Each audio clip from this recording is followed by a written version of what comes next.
আমরা তো এই জন্যে আমাকে অনেকে আপনারা সে সময় প্রশ্ন করেছেন, বলেওছেন এবং অনেকে বকাবকিও করেছেন। আমি 7-8 দিন পরেই, 5 তারিখের পরে 7-8 দিন পরেই আমি আমার পার্টি অফিসের সামনে 3 মাসের মধ্যে নির্বাচন দিতে বলেছিলাম। আমি বলেছিলেন আর বিলম্ব না করে 3 মাসের মধ্যেই জাতীয় সংসদের নির্বাচন দিন। আমাকে তখন সবাই সাহসী আক্রমণ করলো, তাহলে নির্বাচনই বোঝেন, ক্ষমতায় যেতেন আর কিছু না। তার কিন্তু মূল বিষয়টা তো অন্য জায়গায়। আমরা তো ঘর পড়া গরু। আমরা দেখেছি যখন একটা পরিবর্তন হয়, সেই পরিবর্তনগুলোর সুযোগ নিয়ে নেয় অন্যরা, এবং যত দেরি হয় গণতন্ত্রের প্রত্যাবর্তনের, নির্বাচনের, তত সেই সুবিধা বেড়ে যায়। আপনি দেখুন, এই যে 1-11 হলো, 1-11 তো তাদের বক্তব্য ছিল যে নির্বাচন, ইলেকশন দেবে, কেয়ারটেকার গভর্নমেন্ট 2 বছর থাকলো। 2 বছর থেকে লাভ কি করলো? ফ্যাসিস্টের হাতে ক্ষমতা তুলে দিল, আওয়ামী লীগের হাতে ক্ষমতা তুলে দিল, যার ভোগান্তি আমাদেরকে পোহাতে হলো 15 বছর, 16 বছর, এবং বাংলাদেশের অর্থনীতিকে শেষ করলো, বাংলাদেশের রাজনৈতিক কাঠামোকে শেষ করলো, মানুষের মন মানসিকতা সবকিছু পরিবর্তন হয়ে গেল।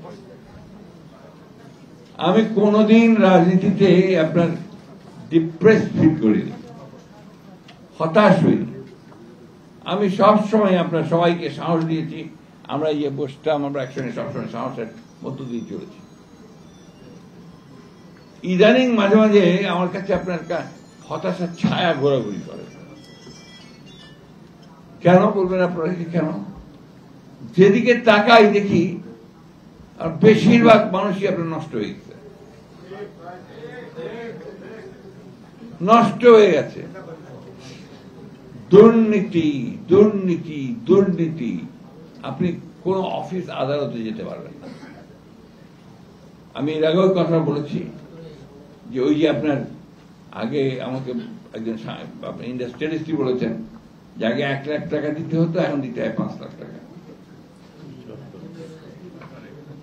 এটা অর্থটা হচ্ছে, অর্থাৎ এই পরিবর্তন, যে পরিবর্তন নিয়ে আসার কথা ছিল মন মানসিকতার মধ্যে, সেই পরিবর্তনটা কিন্তু আনতে পারেনি।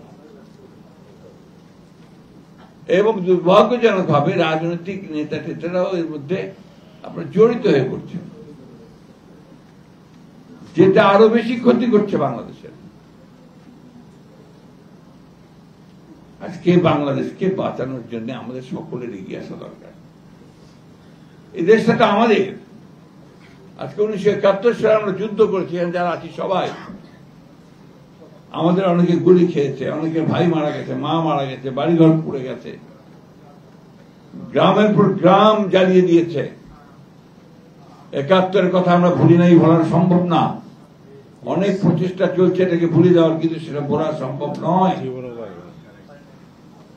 আমরা আমাদের চোখের সামনে দেখেছি আমাদের মা বোনদেরকে বেইজ্জতি করতে, আমাদের চোখের সামনে দেখেছি আমরা আমাদের ভাইদের গলা কেটে ফেলে দিতে, চোখের সামনে দেখেছি বাস থেকে নামিয়ে ব্রাশ ফায়ার করে গুলি করে বেড়ে ফেলতে 71-এ। এবং যারা সেদিন সহযোগিতা করেছে তারাই আজকে বড় বড়